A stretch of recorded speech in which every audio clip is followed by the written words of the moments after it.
Howdy Earth Repairians, it's Woody and River Dog. Today we're going to show y'all how to grow, harvest, and cook a ton of squash. Squash are hardy, easy to grow, and can be made into a variety of meals.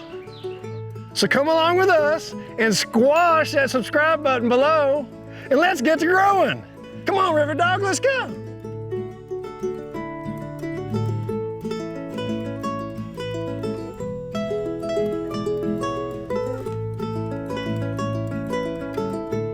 Here at Earth Repairian, we practice permaculture, which is the art of designing and establishing sustainable and regenerative agricultural systems.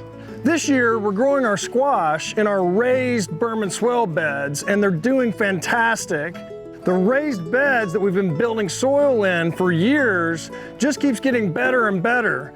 I don't have to use any chemicals anymore, and I don't even have to really spray for bugs. Building the soil is the key to growing amazing squash. That's a beautiful squash. It's the 1st of June in Central Texas. It's a perfect time to plant squash. The soil temperatures need to be at least 75 degrees. I can go down in the soil and feel that that is above 75 degrees with my fingers. You can also test the temperature with a gauge. We always want to give squash plants a place to grow, a trellis to go up and or a wide area to spread out on. We've chosen this bed here because we know that we can let the plants grow and sprawl out around the property. We're going to plant the squash seeds about 1 inch below the surface of the soil. Now that means below the soil, not the mulch line here. The mulch, I've got about 1/2 inch of that on the top. And then we're going to add these 3 nutrients or mineral amendments. These 2 are inoculants and this is a rock phosphate. These 2 inoculants is a mycose. It's a really good product. It really helps for root stimulation and helps the soil add bacteria and to create a really healthy growing environment for the roots. And this is also another soil conditioner, which is a mycorrhizal inoculant. The rock phosphate creates really strong, vibrant root systems and gets a good start for the seeds. We just put the seed about 1 inch into the ground, add a little bit of our rock phosphate, add a little bit of the mycose, and a handful of the soil conditioner. I also like to break up the biochar a little bit. Biochar is a really good medium. It gives edge or surface space and stores lots of water. This is rainwater from our rainwater collection system. I think rainwater is a very important aspect of planting, especially in our soils, because our soils are slightly alkaline and rainwater is slightly acidic, so it helps balance out our soils. This mulch is a very important aspect of growing healthy plants through a hot summer. And that'll help form a blanket and an area for water to store and to help protect the surface of the soil. 100% cover, 100% of the time. So this is what a healthy squash plant looks like. I fertilized them a little bit when we first got them into the ground, but since then it's all the healthy soil that's producing all of this foliage and all of these beautiful blooms. We water these squash plants a couple of times a week, depending on our rainfall. Squash plants are really prolific. One plant can produce 30 or 40 or 50 squash even. Squash grows really well throughout the summer and loves sunshine.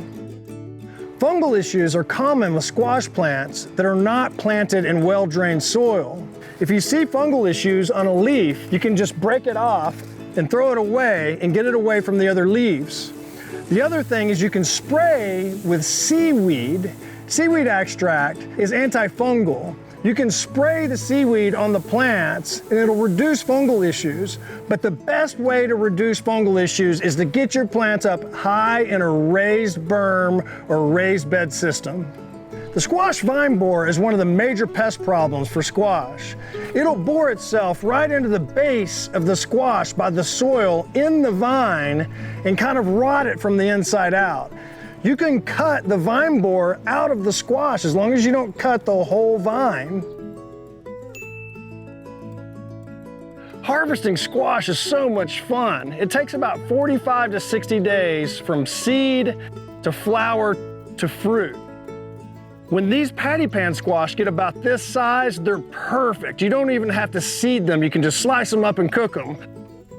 The patty pan squash will start with a flower and then turn into a fruit just a few days later, and before you know it, you'll have this beautiful size, perfect to eat fruit.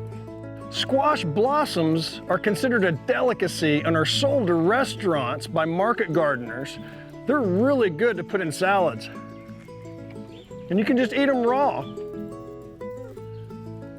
This is like an adolescent acorn squash. These are the little babies that just came off of the blooms. This acorn squash is almost ready to harvest, but we're gonna let it get a little bit bigger. A few more days. The dark green color on an acorn squash and the size of it is what tells you when to harvest it. Look at this butternut squash. This is like a teenager. About another week or so, this will turn solid yellow, the skin will get really hard, and then it'll be ready to harvest.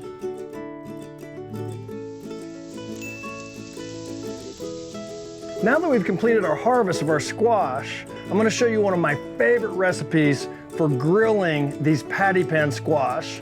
It's delicious and nutritious. First, you get a sharp knife with a good block. You cut the squash lengthwise. Then I place the slices in a large pan and marinade with 3 tablespoons of high-quality olive oil and 3 tablespoons of apple cider vinegar.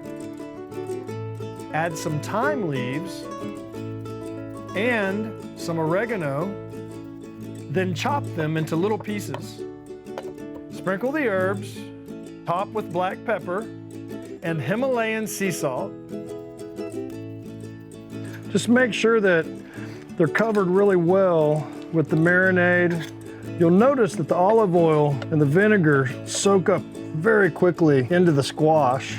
I'll move these around, make sure we get all of the marinade on all parts and all sides. One more secret ingredient that I like to add to almost everything that I cook, especially vegetables and salads, is fresh lime. So we preheated the grill on high, and we'll throw the patty pans on the grill.